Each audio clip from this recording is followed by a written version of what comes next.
Hello and welcome to the TripOn podcast, in which we combine architecture, entertainment and urban life. My name is Lee. My name is Alex, and we're an architect and themed entertainment professionals who travel a lot, and we're also interested in urban development and attractions. And if you would like to get an impression of what we saw during our experience, check our Instagram at TripOn Podcast. This is an episode in the series Entertainment. And this episode is going to be about Hong Kong Disneyland.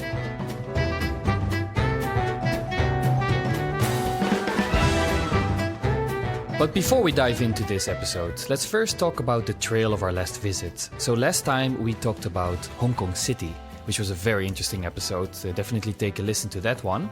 And I wanted to just ask you, Alex, what is the trail that stuck with you after Hong Kong City? The city of Hong Kong will stay with me for long, and I will remember the trip very well because the city has a lot to offer in terms of architecture and urban life. It's impressive, massive residential towers mixed with mountains, lots of greeneries, and also it has city walkways placed in a subtropical climate. So I would say it's quite unique. The massive towers are like nowhere else, placed on the hills. It's also a Chinese city that feels very cosmopolitan and is extremely easy to navigate around. And I'm curious what will stay with you. You know, we have so many more things to see there. We did see quite a lot, but of course it was too short to actually get a good understanding of the entire city. It's such a big city. Also, I heard someone else in a different podcast talk about, for example, the attractiveness of some of the other islands, especially the little islands, and that there's also all around Hong Kong, there are several really nice beaches, fish markets, like very local, very cultural. And that's the kind of stuff that I would really like to still explore besides the very urban environment that we have seen now. And there's also something that I didn't mention in the episode, which I still want to mention now. I witnessed when I was walking over the pedestrian walkways around the central and western district of Hong Kong, that those walkways were filled with cardboard cubicles, full of people that were sitting on the floor, listening to music, having fun, playing games, but also a lot of people, and especially women, that were actually doing karaoke out in public.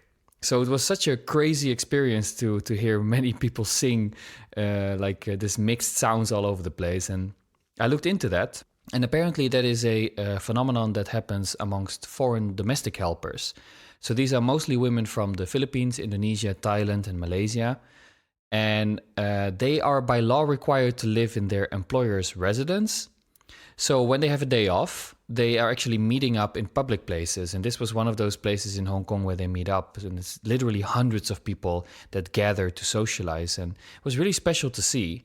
And later that day, on a Sunday, I saw that everything was gone again. Mm-hmm. I would say it sounds a bit familiar because in UAE, where I am currently, this is also quite a common concept that people have domestic help and they have some nannies or cleaners that come to help.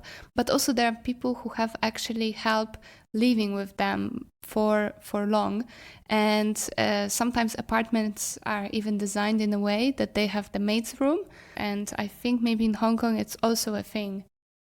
Yeah, and it's also not without its controversy, because I did read that there, of course, the living space in Hong Kong is already on average very small. And those people are, of course, living really, really small if they also have to live in the residences of their employers. So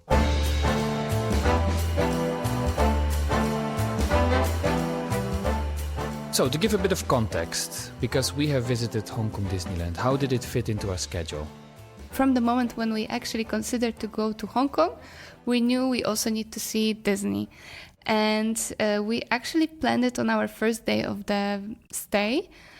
And I would say it was a great choice because it gave us already quite some excitement about the city. We've arrived to Lantau Island where we stayed, and then from there actually we went to the park. Okay, so let's go to the background of what we are talking about today. Because Hong Kong Disneyland is a very interesting Disney park. It's not just another Disney park. There's quite some some background information that we have to go through to understand this park a bit better. Yeah, it is important to mention that the owner is the Hong Kong International Theme Parks Limited, and it is actually a combination between the Walt Disney Company and the government of Hong Kong. It actually took quite some time because it all started in mid-90s when the government got the approval, and then the construction of Disney began in 2003. Completion of the project was done in phases, and it is a resort actually, because the park has hotels, but there is also MTR, mass transit railway, connected to all of it. So it was a huge project to do. And the size of the land is 310 acres. It is also linked to Hong Kong Airport. And maybe, Lee, you could talk a little bit more about it. Disney was always already looking for international expansion options, and they already did a couple of things, of course, outside of the US.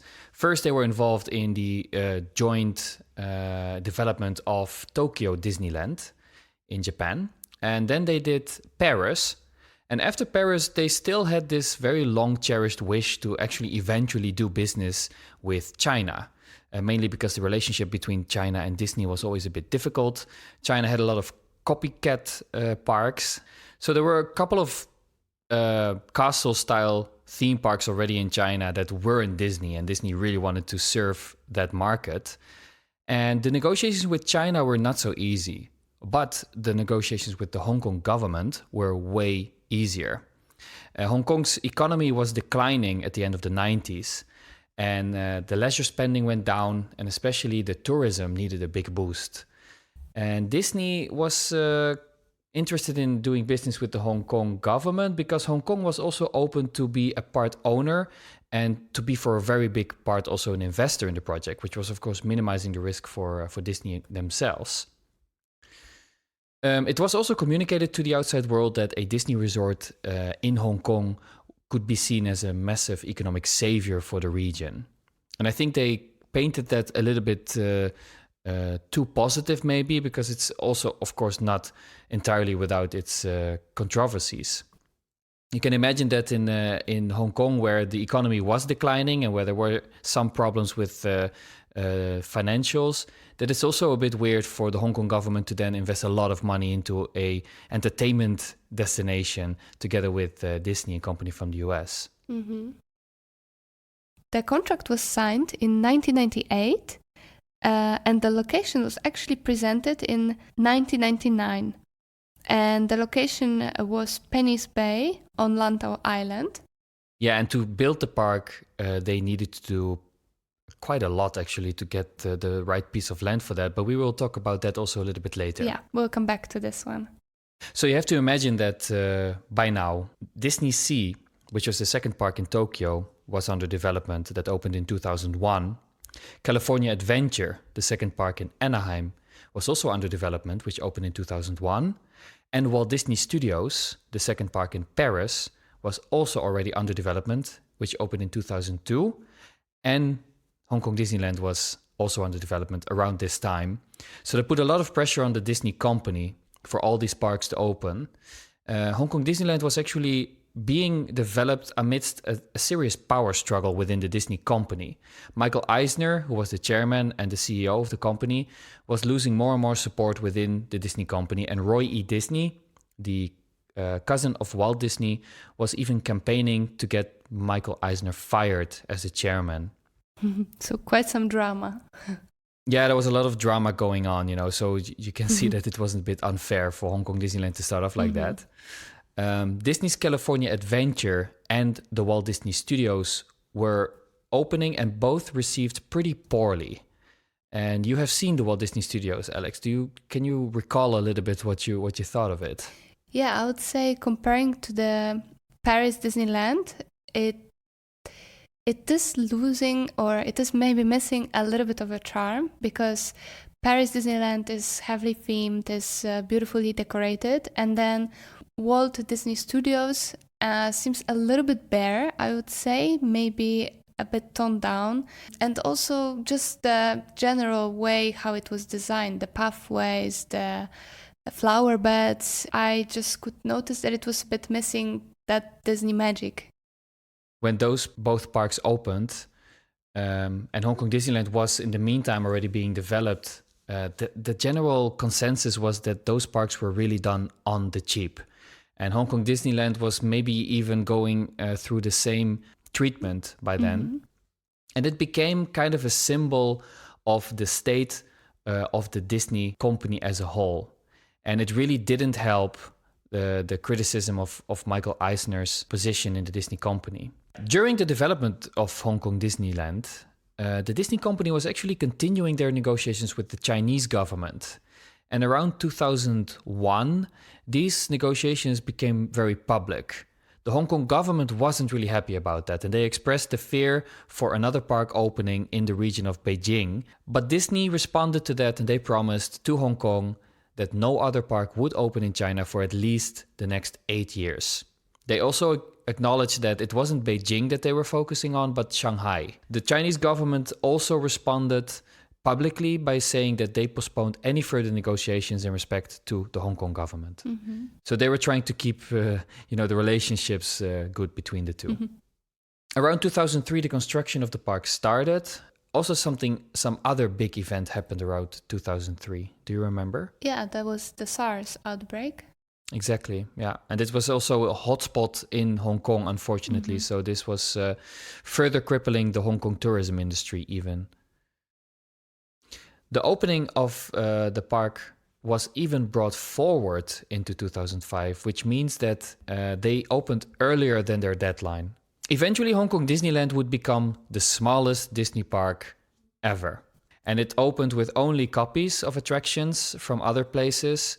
During opening of the park, the entire perimeter of the park was circumvented by the Disney Railroad Loop, which is also the reason why we can still see until this day how big the park was originally. In the end, Hong Kong Disneyland opened with only one true dark ride, The Many Adventures of Winnie the Pooh.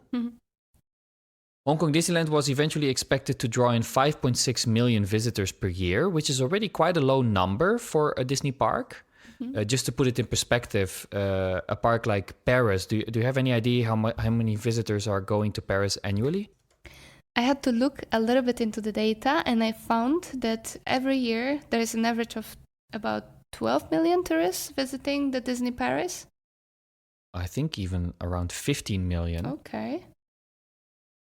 And even around the opening period of Disneyland Paris, which was in the beginning of the 90s, already the numbers were way higher than what Hong Kong was supposed to draw. So I think that's also the reason why they made Hong Kong a much smaller project in general. Unfortunately, those 5.6 million visitors, they didn't come the first year. Only when it opened, the numbers were only around 5.2 million, unfortunately, in the first year. And the second year, it even dropped to 4.3 million. So you can imagine how devastating that must have been for Hong Kong Disneyland. The criticism was pretty early on already that there is just too little to do and it's just not a multi-day visit worth, especially for something that is a resort. The 2 hotels that were built next to the park were often not fully booked, and many people actually came by only for 1 day. The Hong Kong government was quickly pressured to invest and to really improve the performance. And I do have to say that they never really gave up on the park, and they did invest pretty soon.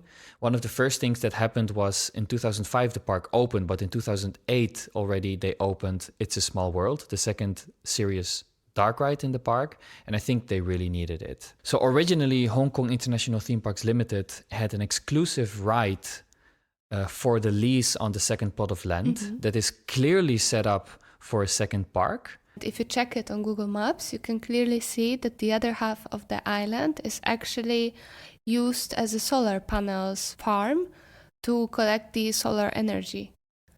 Currently, yes. Yeah, and it wasn't always like that. In 2015, they started to talk about the opportunity to actually do something with the second plot of land.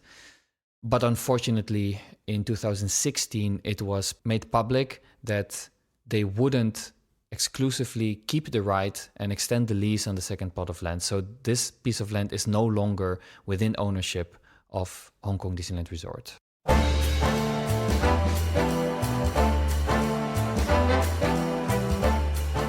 So let's get to the head. Yeah. How did we get to the park and how did our day start?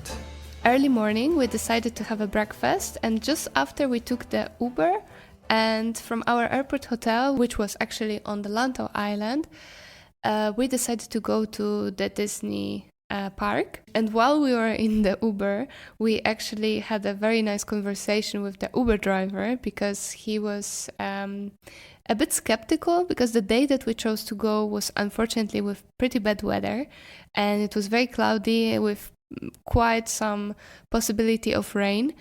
So he was saying that he wouldn't maybe go on that specific day and that it might not be the best moment to visit the park.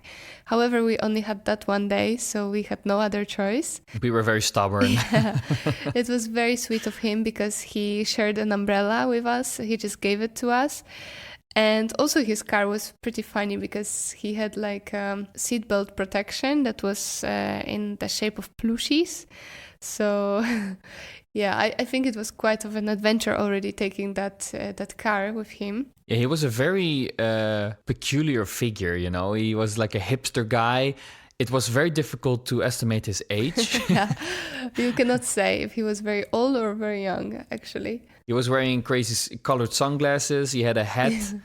But he was very proud of Hong Kong Disneyland. Yeah. We noticed when we talked about it. And he actually gave us very nice tips, because he said that it's better to take the train that belongs to Disney and that will already put us into the experience. So how he advised, we've decided to do it, and he dropped us at the Sunny Bay Station. From Sunny Bay Station, we took the very typical Disney-style train, yeah, which is especially meant to bring people to the resort. It was very cute because it is already stylized, so it has the windows in the shape of Mickey Mouse, but also the handles, they had the shape of Mickey Mouse head. So it was very cute, and I have to say it was already putting us into that mood. We could also see already people that are also going to the Disney resort and who were fully dressed up, who had some very nice hairbands with characters on them. So we already could start to get this feeling of, okay, we are going to Disneyland today. Yeah, and then the train arrives. And then you notice that you're in a completely different environment. So you go through the valley that is specifically going towards the Disney resort. And then the train arrives in this typical dark green painted open steel structure. There was a huge marquee saying the Disneyland resort that we had to pass. And this was the moment when we knew, okay, now we are here. This is how the day starts. It really put us in the mood, and you can really see that all the guests over there, they were all with backpacks. They all had already plushies. Many people were wearing clothes for Disneyland. And generally, it was a really positive vibe. Yeah, so after passing the marquee, we could see a beautiful fountain, which I think is quite unique. And we haven't really seen this one in any other Disney park. And the fountain actually has some characters. There's a huge whale in the middle. And just above, there is a flying Mickey Mouse on the surfboard. It already serves as a nice photo op for the entrance. You could really feel that this fountain was supposed to be kind of like the central landmark, I think, for the resort, right? With from there on, a bit like a hub for the resort, with from there on branching off pathways to the park and to the resort, to the accommodation. So from there on, you go to the ticket kiosks where they scan the tickets. And when you pass those kiosks, you have actually a very iconic but recognizable environment, because it is all modeled according to the example from Disney Anaheim, with the Disney Railroad station on top. And in front of that, you have the famous flower bed that normally shows Mickey Mouse, but it's a bit different here. Yeah, in this case, it's totally different because we could see the Daffy's head. And I would maybe like to explain a little bit who is Daffy. According to the story, he's the teddy bear of Mickey Mouse. So this is super cute. And actually, this is the reason why it was invented in that way, because Mickey Mouse maybe wasn't specifically that popular. And I think in Asia they needed something cuter. More fluffy, more kawaii. Yeah. And I think it works very well. And you can see that people just love it. Through the whole park, they are wearing the merchandise. They are buying all the things with the character. He also has some friends. So there are also sometimes statues with other plushies. So it's very, very cute. Yeah, it's very interesting to see that Duffy is such an icon here. And this flower bed is a really great photo op to start the day with.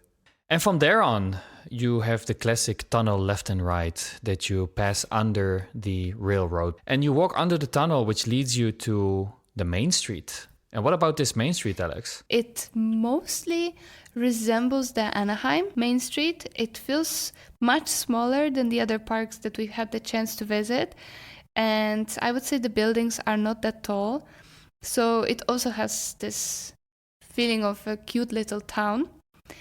And of course, just while standing in the middle of the main street, the main thing that we could see from there is the Disney Castle.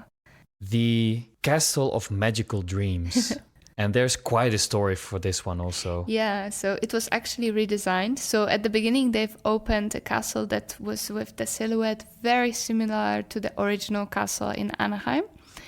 However, later on, they actually redesigned it and they've added more body to it and more volume. And so actually right now, the castle is not really resembling one princess's castle, but this is more emphasizing all the princesses. The one thing maybe that was for us very specific is that when we arrived, it was a very, very gray and rainy sky and atmosphere still. We hadn't yet seen the castle in the sunlight. So maybe let's get into what do we have to deal with here? What kind of park is Hong Kong Disneyland? So you have, of course, the whole classic area at the entrance where you have the main street leading up to the central hub, and the castle is over there as the main entrance to one of the lands. But what other lands do we have here, Alex? Mm-hmm. Hong Kong Disneyland Park consists of the main street. It also has the Adventureland, Fantasyland, Tomorrowland, and it was also extended by Grizzly Gulch, Toy Story Land, and Mystic Point. And there is also the World of Frozen, which opened in Hong Kong Disneyland in 2023. So this is the latest zone that was actually added to the park. So as you can hear that, there are a couple of very similar lands as to many of the other Disneyland parks have. And we actually chose from the central hub to go to the right, because on the left side you have Adventureland, in the back you have Fantasyland, and on the right you have Tomorrowland. That was the first land that we were going into. And Tomorrowland consists of some classics. There is Space Mountain, which we know, of course, from the other parks. There is the big Orbitron in the middle. But also there used to be an Autopia. Autopia has been closed already since 2016, so that's no longer there. And then in some corner of Tomorrowland, there is the area which is dominated by the Marvel IPs. And do you remember that corner? Yes, there is specifically one ride that got stuck with us. It was the Iron Man experience. And this ride is a simulator where you are flying above the city skyline. And this is actually the Hong Kong city skyline. So you can see the city from above. You join the Iron Man in his adventure. And you are able to actually see the main landmarks of the Hong Kong city, how the islands of the city are situated. So I would say it was quite a nice touch also connected to Hong Kong. It's a pretty spectacular introduction, yeah. They did a really good job with creating the Hong Kong skyline and going through this adventure in this simulator. It was really impressive. And they placed the Stark Tower also in the story in Hong Kong City, which fitted pretty well, actually. It's such a futuristic, kind of like a sci-fi tower in Hong Kong City. And it's also important to note that this ride is unique to Hong Kong, obviously, because it is really an experience in Hong Kong City. And it's very impressive. Yeah, it was a nice introduction to Hong Kong City already before we've even seen it. Mm-hmm. And next to this attraction, there was the Ant-Man and the Wasp attraction. Yeah, and this one was the shooter, right? This attraction actually replaced Buzz Lightyear Astro Blaster. It's the same attraction, but it was reskinned. And it was a bit forgettable, I have to say. It wasn't too exciting, even though it's also unique to Hong Kong. Mm-hmm. And this was the first themed area, let's say, that we saw in the park. What do you think of it, this corner, this Marvel corner? I would say in that case, I wasn't that impressed because it looks a little bit bare and it is supposed to have that futuristic feel to it. However, it felt sometimes a little bit dated already. It didn't have this future look to it. What did you notice while we were there? Yeah, I think if you look at this corner in particular and the combination of buildings here, it doesn't really feel like a Disney park to me. It's a bit generic. Could have been any, commercial building or shopping mall or something. We also rode, of course, Space Mountain. And this Space Mountain, just like the one in Paris, has a Star Wars overlay. And I do have to be honest that I think here the Star Wars overlay works a bit better. Mainly because the Space Mountain ride, this one in particular that is based on the one in Anaheim, is a much more upright and straightforward ride layout where there's a bit more straight track and not so intense inversions and all that stuff. And this ride has this kind of this feeling of progress where there is like a growing intensity from beginning to the end. It feels like you're going faster and faster and faster. And I do appreciate this ride a bit more with the Star Wars overlay. You have a bit more time to interpret the imagery and to see what is on screen. Yeah, and that ride is definitely for people who like more thrill rides because it is a bit more on the extreme side. And actually, that's kind of it with Tomorrowland. Mm-hmm. It kind of proves that even this land, you can kind of see that there's almost no space here to expand. From there, we returned to the castle because we wanted to make our way into Fantasyland. And we did it in the original way, how it was meant to be. So we walked through the castle into Fantasyland. In the Fantasyland, we actually went to the 4D cinema. Yeah, it's Disney's Philhar Magic. It's also kind of a Disney classic ride in a way. Where it's a 4D cinema with amazing sound quality. And it's very impressive still, I have to say. The quality is still holding up. Where you see Donald Duck trying to catch the magic hat. Mm-hmm. He finds himself in a lot of the 3D animated worlds or 3D animated versions of Disney animated movies. It's very well done. It's really vibrant and really spectacular experience. Yeah, I love the ending when actually he ends up in the wall and you look backwards in the room and you can see the actual character that is in the wall. So the kids were just laughing so hard and they really enjoyed that. What also is quite particular about this Fantasyland is that this Fantasyland kind of opens up to you, and in the back of it, it is actually really open and pretty green. Mm-hmm. Yeah, because they introduced the gardens and they are actually connected with feng shui, and they wanted to make it a bit more connected to the Chinese culture. So they've added the gardens that the people who are in the park can just go there, relax a little bit, maybe reflect, and then continue. So it's more of a calm space in the greenery. By the way, also the size of Fantasyland is again very small, because a little bit around the corner when we took a curve towards the right, then you have this passage that goes under the railway, and that leads you to It's a Small World, the first real expansion of the park. Yeah, and for me, personally, it was very nice to have a chance to ride that ride because when we were in Disney Paris, there was actually no chance because it was under renovation. And I was always curious because I've heard mixed feelings and I've heard some people either loving it or hating it. So I really wanted to experience that ride. And I have to say it made sense in Asia, I would say, because it was, again, very cute and countries in a very colorful and very positive, happy way. So it really fitted the atmosphere, and I think it really made sense in there. People were very happy, taking lots of pictures. I like the message of the ride, that it shows the tolerance and that we're all the same. I think it was very cute. How did you see it? Yeah, I'm not the biggest It's a Small World fan, I have to say. Because to me, it leans very closely to being a bit creepy. And I always imagine It's a Small World can be the perfect environment, I think, for horror. If you turn off the Also. lights. But I do have to agree with you. It fits really well in Disneyland Hong Kong. It fits really well with this, with the color palette, with this vibe, with all the small characters, and I think, to be honest, that the Hong Kong guests, they love it. So for them, it was a very well-deserved expansion to the park. And this It's a Small World actually continues the pathway into a kind of a loop that forms, where you can also go on the other side back under the railroad track into the original master plan of the park.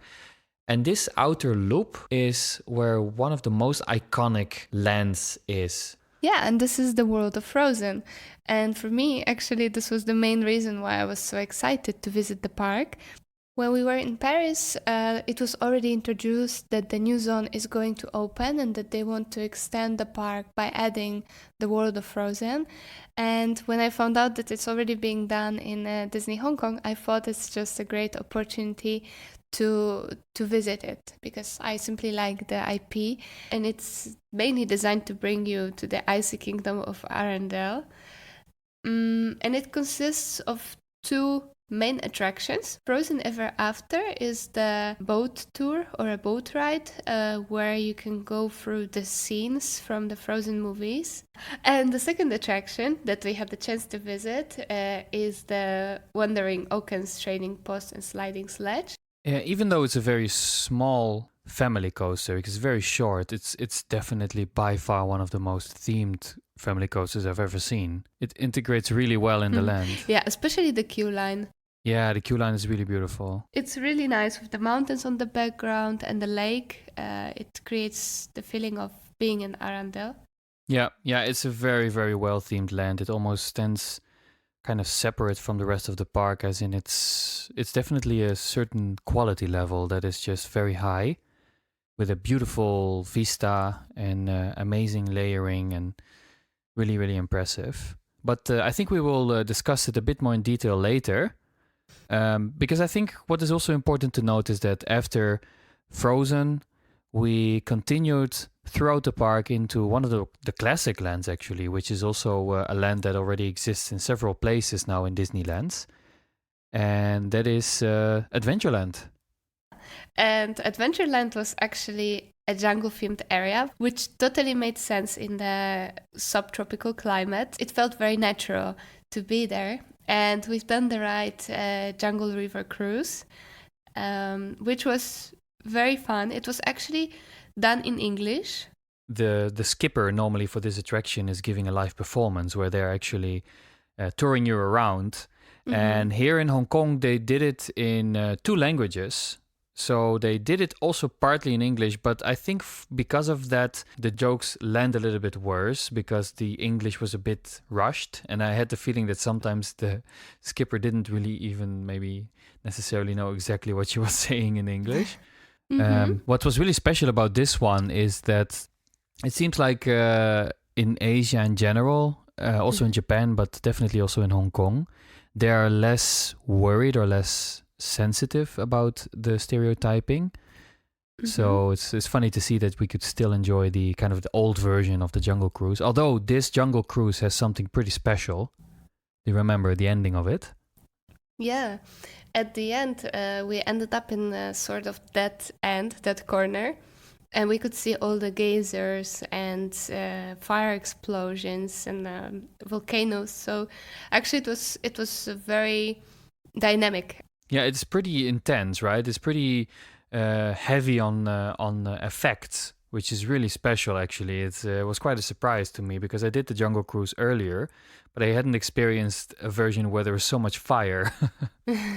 And then we actually wanted to do the second attraction in the land, which was the Tarzan's Treehouse.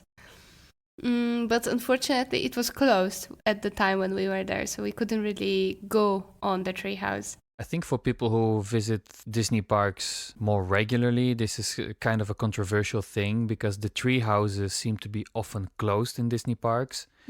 So Tarzan's treehouse over here, but also the one in Japan was closed when I was there. Also the one in Paris was closed when I was there already several times.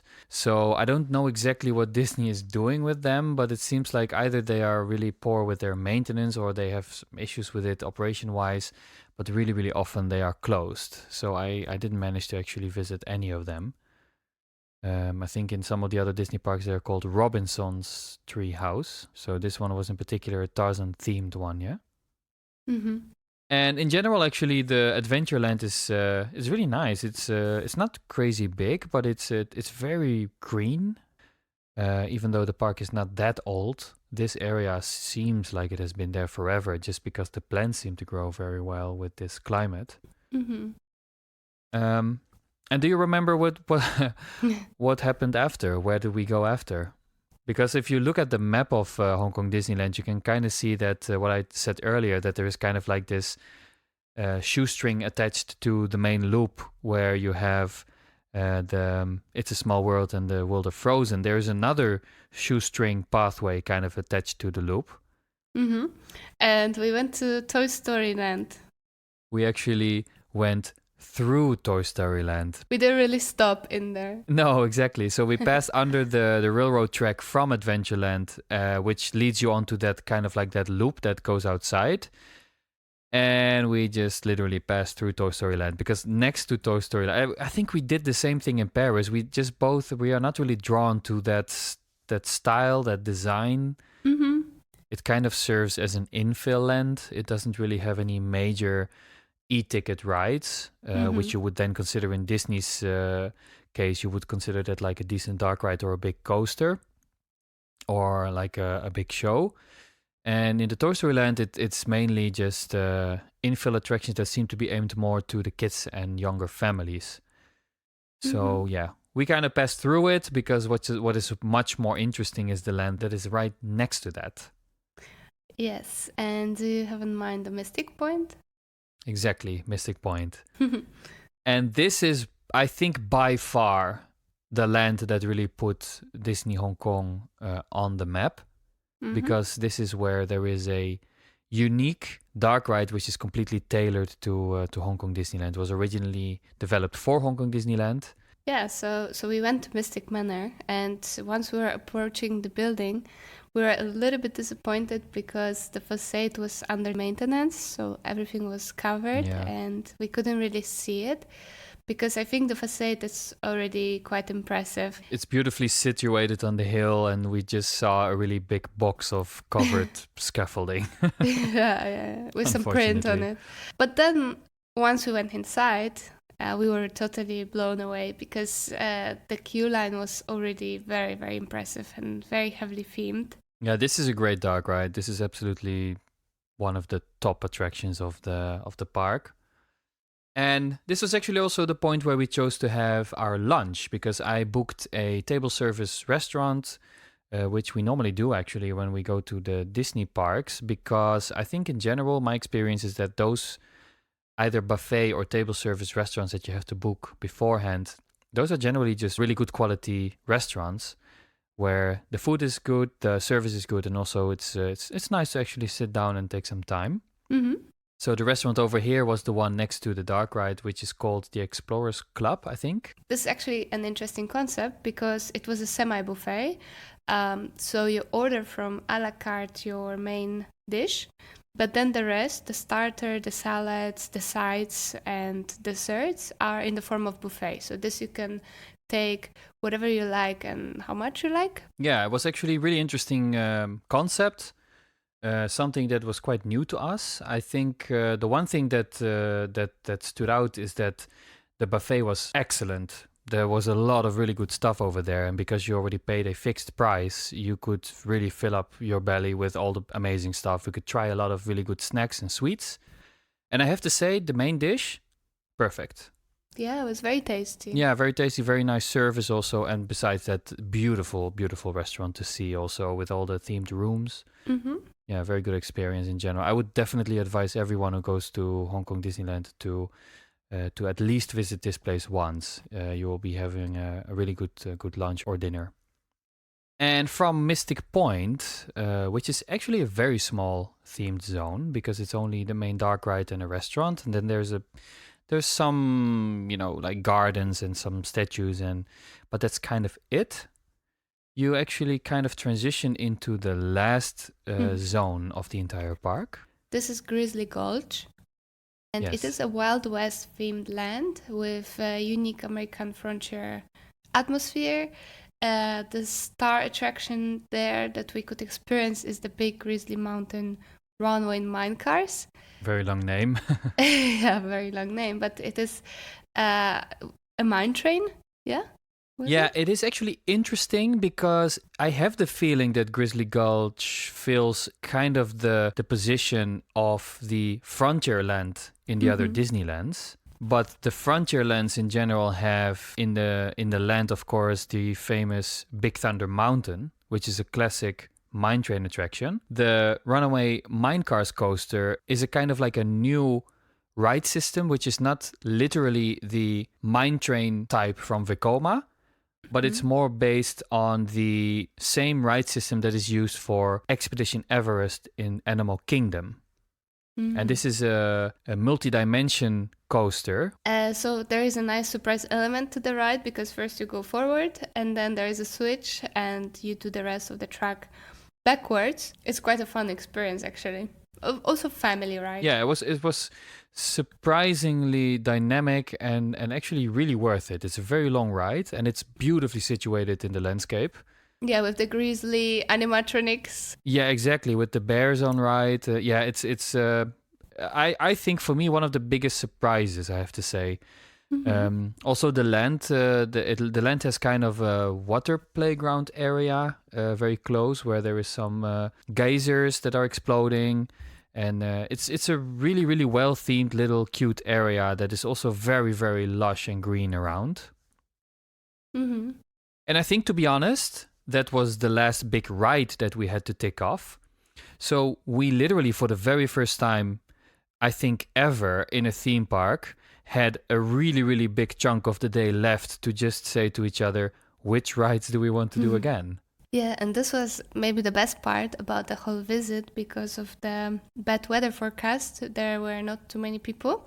So actually rides were not crowded at all. And the park is also smaller than what we're used to. So we've managed to do it quite quick and there was quite some time left.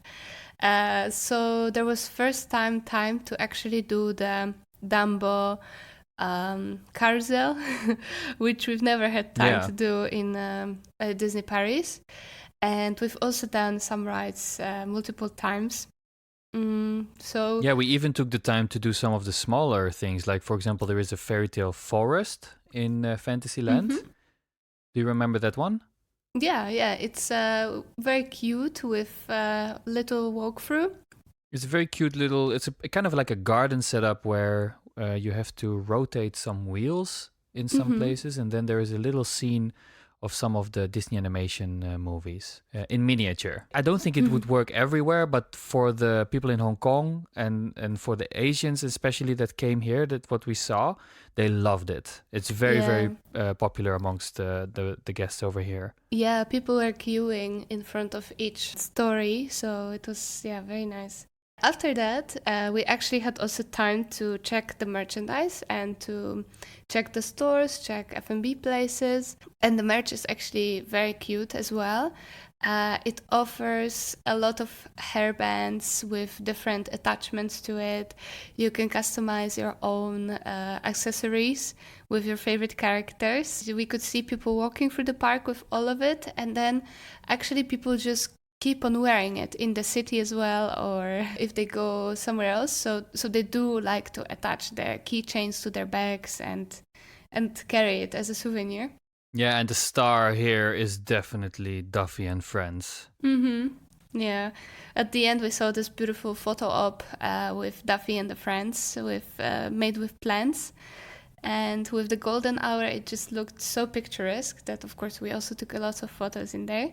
Yeah, I think one of the things that we also managed to do is we actually took the railroad, remember? Yeah. So we got on the railroad in Fantasyland. It took us halfway around the park, and we managed to get out at the main railroad station at the front of the park. And when we got out of the train, we were a bit elevated because it's a higher platform, and we managed to see all the way through Main Street towards the castle. And that was really magical, I have to say, that moment. Yeah, the views were just beautiful. The only thing that we were very sad and we didn't manage to do from the whole day full of experiences was that we didn't have time to stay for the night show. Yeah. Later on, we could only see the video, and it's very nicely done. So it was a pity not to see it live. Yeah, the thing that I know from the development of the castle is that because this castle is, of course, really new, it was already designed for project mapping. So the technology of how the show is presented is already taken into account when the design was done and when it was built. So apparently the show over here is very, very well done because the show and the castle, they go hand in hand. So that would be very interesting to see. But, I think it should be no surprise that we both would like to come back. So definitely next time we should take a little bit more time.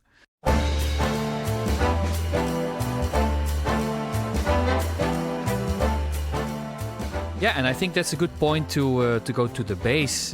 We had an amazing day, and it's been a while ago now. So I would like to ask you, what do you take from this day? Like, what is the thing that is still top of mind until now? For sure, what will stay with me is that the park is smaller, but it's worth visiting, and it's beautifully situated with the mountains on the background. It has very nice quality theming with very nice maintenance. And also what will stay with me is actually Daffy, the character, because it's present in the whole park, and it definitely does its job. It's a very cute teddy that works well for the merch. From the lands, I think Frozen Land is my favorite one because I was just anticipating on seeing it, and it was the first time that I could see it. And also the fact that we had the chance to do smaller rides that there is never time for. It was just pure fun, and we could really enjoy the whole day. So how is it for you? Yeah, I think the one thing that I can say is that the whole day felt very positive and friendly. I didn't experience any problems or issues or unhappy people. I think overall the service, the guests, everything was so friendly and so positive. And in general, I just have the feeling that people were just so enjoying their day. And also the Duffy character and I think how popular they are, and also the way that the guests interact with the Duffy character and the friends, and also with the photo ops, etc. It is so adorable to see that. And it doesn't really matter if you are looking at a 40-year-old man or if you're looking at a little girl. They all seem to embrace it, and no one seemed to be ashamed to show it off. And that's very special.